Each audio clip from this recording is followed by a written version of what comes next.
वालेकुम everyone. Okay जी, आज हम स्टार्ट करने लगे हैं हमारी नोज़। ठीक है जी। तो आपका ईएनटी में नोज़ एक बहुत इंपॉर्टेंट कंपोनेंट है और इसमें से जितने इंपॉर्टेंट क्वेश्चंस होंगे वो सारे के सारे मैं इंपॉर्टेंट टॉपिक्स आपको साथ साथ बताती जाऊंगी कि क्या है और वो हम कवर भी करेंगे।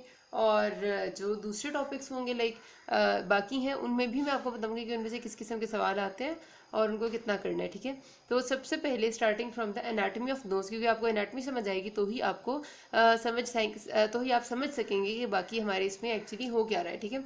सो ये आपको पिक्चर जैसे नजर आ रही है कि हमने सबसे पहले देखा है कि एक्सटर्नल नोज किस तरह की अपेयर होती है। तो आपको नजर आ रहा है कि ये एक्चुअली बोन और कार्टिलेज का एक फ्रेमवर्क होती है। सारी की सारी नोज आपकी बोनी नहीं होती, पीछे से आपकी बोन होती है और आगे से इसका कार्टिलेजिनस फ्रेमवर्क होता है। इस वजह से इसको ऑस्टियो कार्टिलेजिनस फ्रेमवर्क कहते हैं। और पिरामिड शेप की ऐसी आपकी नोज की जो शेप है जनरल वो पिरामिड शेप होती है।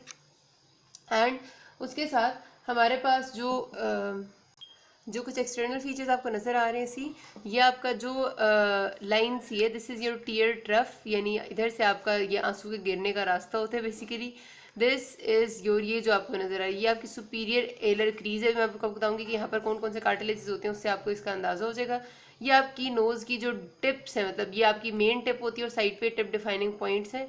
ये आपके नेयर्स या नॉस्ट्रिल है एंड दरमियान में दिस इज योर फिल्ट्रम। ठीक है। अब थोड़ा सा हम नीचे अगर देखें इस पिक्चर में, सो देखें ये वाला जो हमारा माथे का पॉइंटेड सेंटर होता है एक ग्लेबेला आ गया।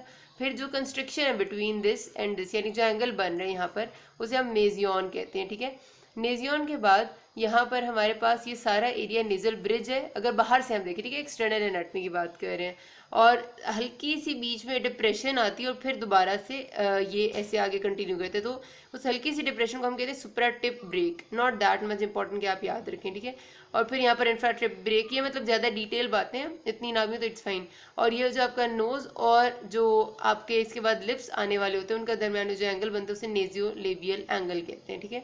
अच्छा, फिर हमारे पास अब इस पोर्शन में हम देखें तो ये हमारे वही टिप डिफाइनिंग पॉइंट्स आ जाते हैं। देन वी हैव सेंटर में ये आपका इधर इस वाले पोर्शन को लेमेला कहते हैं। जनरली हमने इसको फिल्ट्रम कहा था। ठीक है। और स्पेशली बिकॉज अभी मैं आपको बताऊंगी कि ये वाला जो सिर्फ पोर्शन होता है इसको हम कोलेमेला कहते हैं, बिकॉज ये आपका आगे वाला होता है, इसके बाद आपका थोड़ा डिफरेंट आता है और फिर आपका कार्टिलेज शुरू हो जाता है। एंड देन आपका ये तो नोस्ट्रेल है आपका। ठीक है। एंड एलर फेशियल ग्रूव के जहाँ पर आपका एलर कार्टिलेज खत्म होकर आपका फेस स्टार्ट हो गई, हल्की सी लाइन जो कि एलर फेशियल ग्रूव है। ठीक है। देन अब हम देखते हैं कि इसका कार्टिलेजिनस पोर्शन कैसा है। अब आपकी जो नोज है ना बेसिकली वो मिलके बनी हुई है कुछ बोन से, मैंने आपको बताया, कुछ कार्टिलेज से। जो कार्टिलेजेस इसमें इन्वॉल्व हो रहे हैं, अब आपको पता है कि हमारी नोज में हम जनरली देखें तो दरमियान में एक पार्टीशन थी, जिस तरह मैंने आपको दिखाया, जो हमारा नेजल सेप्टम होता है और साइड्स पे दो आपके एलाज होते हैं। ठीक है। एला का मतलब होता है कि एला को जनरली हम ना फेदर्स के लिए एक दूसरा वर्ड आप समझने इस्तेमाल करते हैं। जिस तरह पर होते हैं ना फैले हुए, उस तरह दरमियान में आप देखें ना ऐसे नोज का सेप्टम होता है और साइड पे उसके दो ऐसे फैले हुए पर होते हैं। ठीक है। तो इसी लिए हमने नोज को सेंटर को सेप्टम और साइड को एला कहा है। अब उसी पे जो कार्टिलेजेस फिक्स हो रहे हैं उनको हमने उस हिसाब से नाम दिया है। ठीक है। सबसे पहले आप देखें यहाँ पर जो येलो वाली है पीछे मैंने आपको बताया था जो पोस्टीरियर 1/3 ऑफ नोज है वो बोनी है and that is your nasal bone. ठीक है। ये राइट पे भी होती है, लेफ्ट पे भी होती है। और इधर देखेंगे ये राइट साइड की नेजल बोन है और उससे पीछे आपकी सारी मैक्सिला है। आपको पता है ना कि आपकी बोन जो आपके इधर आपकी बिल्कुल नोज के साइड पे जो आपकी बोन होती है that is your maxillary bone. ठीक है। यानी आपके फेस पे जो आपकी नोज की साइड्स पे बोन आ रही है वो आपकी मैक्सिलरी बोन है। तो इसलिए आप देखेंगे नेजल बोन सिर्फ ऊपर ऊपर के पोर्शन में राइट साइड पे भी होती है, लेफ्ट पे भी होती है, और उसके पीछे ये जो आपको पिंक वाली है ये सारी मैक्सिला है। ठीक हो गया जी।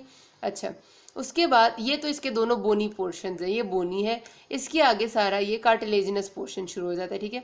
अब कार्टिलेजिनस में ये जो आपको पतली ब्लू कलर की लाइन नजर आ रही है सबसे ऊपर, this is your septal cartilage. ठीक है। ये आपका सेप्टल कार्टिलेज है, बहुत इंपॉर्टेंट है क्योंकि जो डेविएटेड नेजल सेप्टम होता है ना उसमें सबसे ज्यादा सेप्टल कार्टिलेज इन्वॉल्व होता है, इसको आपने ध्यान में रखना है। उसके बाद आपका ये जो ग्रीन वाला आपको नजर आ रहा है दिस इज योर एलर कार्टिलेजेस। ठीक है। ये आपका एलर कार्टिलेज होता है। उसके बाद आपका ये जो पर्पल है this is your sorry green वाला इज लैटरल कार्टिलेज और पर्पल वाला इज योर एलर कार्टिलेज या मेजर एलर कार्टिलेज। ठीक है। कुछ लोग इसको एलर कहते हैं, कुछ मेजर एलर कहते हैं, और जो पीछे जरा सा है डार्क पिंक सा ये माइनर एलर कार्टिलेज है। ठीक है। तो आपका इतना सारा जो पोर्शन है नोज का ये सारा this is your cartilaginous portion of nose. ठीक है। इसमें बस चार ही तरह के कार्टिलेज, सेप्टल, ग्रीन वाला आ गया लैटरल, मेजर एलर एंड माइनर एलर। खाली भी कोई एलर लिखा होगा तो वो पर्पल वाले के लिए होगा। और नीचे फिर सबसे नीचे आपको यहाँ पर आ जाता है ये फाइब्रोफैटी टिश्यू। ठीक हो गया। तो ये बहुत सिंपली आपका नोज का एक्सटर्नल स्ट्रक्चर है, आपको आना चाहिए क्योंकि आपको इसी की वजह से सारी आपके अंदर की जो भी चीज़ें हैं वो समझ आएंगी। अब देखते हैं नोज़ में मसल्स कौन से होते हैं।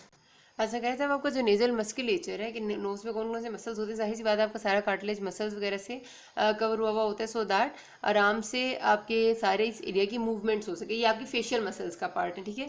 मैं वैसे आपको बता रही हूँ कि आपका सबसे ऊपर ये देखिए प्रोसेरस मसल है, ये आपकी जाके इसका अटैचमेंट होती है फोर हेड पे, यानी ग्लेबेला वाले पोर्शन से थोड़ी सी ऊपर, और ये ऐसे ऊपर की तरफ खींचता है हल्का सा, ठीक है। फिर आपका ये नीचे देखेंगे तो ये डिप्रेसर सेप्टाई है, ये एक तरफ आपकी इधर टीथ से जो ऊपर बोनी पोर्शन है यानी आपका जो मैक्सिलरी पोर्शन है उधर अटैच है, और ऊपर जाके नोज के साथ अटैच है। इसकी वजह से नोज नीचे डिप्रेस होती है। आप अगर अपनी नाक को नीचे करते हैं ना तो वो इसकी मसल की वजह से करते हैं। फिर आपके पास ये वाला जो मसल साइड पे आपको नजर आ रहा है मेन, ये नेजालिस मसल है, ठीक है। ये नेजालिस जो मसल है इसके दो पोर्शंस होते हैं। ये वाला जो एला पे है, दिस इज योर एलर पोर्शन, और ये जो ऊपर एपोन्ड्रोसिस बना रहा है ये ट्रांसफर्स पोर्शन ऑफ नेजालिस मसल है। तो ये जो आपका नेजालिस मसल है बेसिकली ये आपके इन दो पोर्शंस के कंप्राइज किया हुआ होता है। और इसके अलावा आपके डायलेटर नेरीज और जो डायलेटर नेरीज होते हैं जिनकी वजह से आपका जब कहते हैं ना कि ऐसे नोज ज़्यादा वाइडली ओपन होती है, जब आप जैसे सांस बाहर निकालते हैं तो वो डायलेटर नेरीज की वजह से होते हैं। तो ये आपके जनरल सा नेजल मस्कुलेचर है। And now will go for the internal nose. Okay guys, starting up with the nasal cavity. अब हमारे पास जो नेजल कैविटी है, जिस तरह आपको पता है कि वो डिवाइडेड होती है, एक राइट आपका नेजल कैविटी होती है, एक लेफ्ट साइड पे नेजल कैविटी होती है, और दरमियान में एक सेप्टम होता है, ठीक है। अब उसमें आपकी जो नेजल कैविटी है उसमें भी फिर हम देखते हैं कि वो इंटीरियरली जो है वो कम्युनिकेट करी होती है विद इट्स ये जो नेरीज या नॉस्ट्रिल होते हैं through the with the external environment, और पोस्टीरियरली ये आपका यहाँ से नेजोफेरिंग्स शुरू हो जाता है। ये पूरी आपकी नेजल कैविटी दरमियान में, और यहाँ से आपका नेजोफेरिंग्स का पोर्शन शुरू हो जाता है।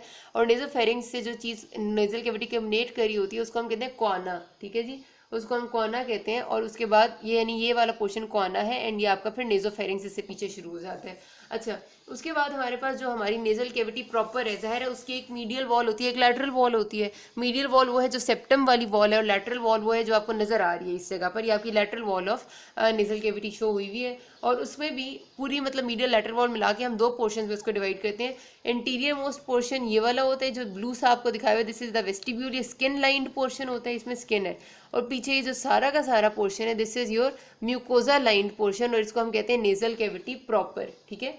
अच्छा, अब हम सबसे पहले थोड़ी सी वेस्टिब्यूल के बारे में अगर बात करें तो वेस्टिब्यूल सिर्फ इंटीरियर एंड इंफीरियर पोर्शन बना रहा है। देखें कितना थोड़ा सा नेजल कैविटी का, और बेसिकली ये स्किन लाइन पोर्शन होता है जो आपको नज़र भी आता है आगे से, और इसमें आपने देखा होगा हेयर भी ग्रो हुए हुए होते हैं, इसमें सेबेशियस ग्लैंड्स भी होते हैं, और जाहिर सी बात है इसमें हेयर सेल्स भी होते हैं जिनको हम विब्रेसी कहते हैं। छोटे छोटे जो हेयर्स होते हैं ना उनको विब्रेसी कहते हैं। उसके बाद इसकी जो अपर लिमिट है यानी ये जो बैक पोर्शन इसका मार्क किया होता है वहाँ पर एक हल्का सा वैल्व होता है, यहाँ इस डायग्राम में शो नहीं किया, उसको हम लाइमेन नेज़ाई कहते हैं, ठीक है, ये नेजल वैल्व। अब हमारे पास अगली मेन चीज़ आती है इससे पीछे, ये नेजल कैविटी प्रॉपर, ठीक है। ये जो सारी की सारी आपकी नेजल कैविटी है नेजल कैविटी प्रॉपर है। लाइमेन नेज़ाई का नाम आपने याद रखना, मैंने आपको बताया ना कि हमारे पास जहाँ पर वेस्टिब्यूल पीछे जा रहा है वो आपका नेजल कैविटी सॉरी जहाँ पर आपका वेस्टिब्यूल एंड हो रहा है और आपकी नेजल कैविटी प्रॉपर शुरू हो जाती है उस जगह को हम लाइमेन नेज़ाई कहते हैं, ठीक है। ये आपके एमसीक्यू में आता होता है। अब आपके पास जो नेजल कैविटी प्रॉपर है, जाहिर सी बात है कि उसकी एक लैटरल वॉल है, लैटरल वॉल में बताया आपको शो हो रही है। मीडियल वॉल वो है जो सेप्टम की वजह से बन रही है, उसका एक रूफ होगा और उसका एक फ्लोर होगा। अब पहले है जिस तरह मैंने आपको यहाँ पर दिखाई हुई भी है कि लैटरल नेजल वॉल, तो हम लैटरल नेजल वॉल से ही अपनी कहानी को शुरू करते हैं। तो लैटरल नेजल वॉल में एज हमें नजर आ रहा है कि इसके ना दो तीन ऐसे बोनी आप समझे कि वो प्रोजेक्शंस आई हुई होती हैं आगे, ठीक है। एक प्रोजेक्शन, दूसरी प्रोजेक्शन और तीसरी प्रोजेक्शन। आपने अपनी एनाटॉमी में भी ये बात बहुत डिटेल में पढ़ी होगी, अभी मैं सिर्फ रिविजन करा रही हूँ, मैं बहुत ज़्यादा देर नहीं लगाऊंगी इस पर। तो हमारे पास क्या सिलसिला है कि सबसे आप ऊपर जो ग्रीन वाला है this is your superior nasal corn का, दरमियान में जो वाइट्स है दिस इज जो मिडल नेजल कॉर्न का, और नीचे ये जो है आपका इन्फीरियर नेजल कॉर्न का। ये कॉर्न के क्या है ये आप समझ लें कि अगर ऐसे मेरे पास ये पूरी बोनी वॉल है ना लैटरल वॉल, तो उसके आगे पहले एक इस तरह से आगे प्रोजेक्शन आई हुई है, फिर थोड़े से रास्ते के बाद फिर दूसरी प्रोजेक्शन इस तरह आगे आई हुई है, और फिर थोड़े से रास्ते के बाद फिर तीसरी एक प्रोजेक्शन इस तरह आगे आई हुई है। तो तीन प्रोजेक्शन होती है ना ये आपकी बेसिकली कॉनकेव्स बन रहे होते हैं, ठीक है।